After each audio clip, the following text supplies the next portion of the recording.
Coucou, salut les amis, j'espère que vous allez bien. Ravi de vous retrouver aujourd'hui pour une nouvelle vidéo. Alors pour la recette d'aujourd'hui, je vais vous montrer comment est-ce que je réalise ma purée de piment. Vous pouvez l'utiliser comme piment de table, soit utiliser comme accompagnement de poisson braisé ou utiliser dans différents types de grillades.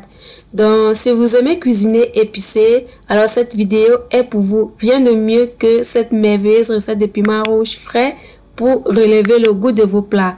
Donc, je vous laisse le soin de découvrir la vidéo. Donc, voilà, pour notre recette, nous aurons principalement besoin du piment rouge précisément. Et là, je vais mixer.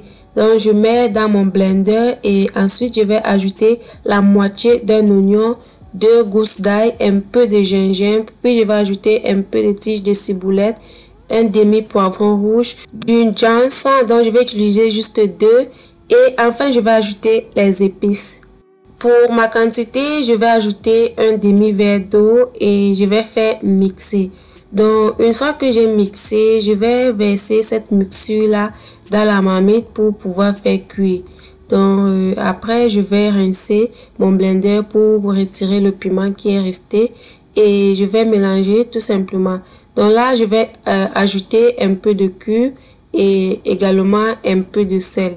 Mélanger légèrement, puis je vais faire cuire à feu doux. Juste le temps que l'eau puisse sécher et que mon piment puisse légèrement cuire. Donc, je ne vais pas faire cuire à fond. Je veux qu'elle garde un peu ce côté piquant là. Donc, voilà. Dès que l'eau a séché, vous pouvez constater que l'eau a tari. À ce niveau-là, je vais ajouter de l'huile. Donc, une fois que je vais ajouter de l'huile, je vais mélanger que l'huile puisse s'incorporer à mon piment et après, je vais tout simplement descendre et c'est prêt. Donc voilà, mon piment est déjà servi et prêt à être consommé. Vous pouvez l'utiliser pour tout type d'occasion, comme piment de table ou pour les grillades. En espérant que la recette vous a plu, n'oubliez pas de liker et de partager. On se dit au revoir et on se prend à très bientôt pour une prochaine vidéo. Bye bye!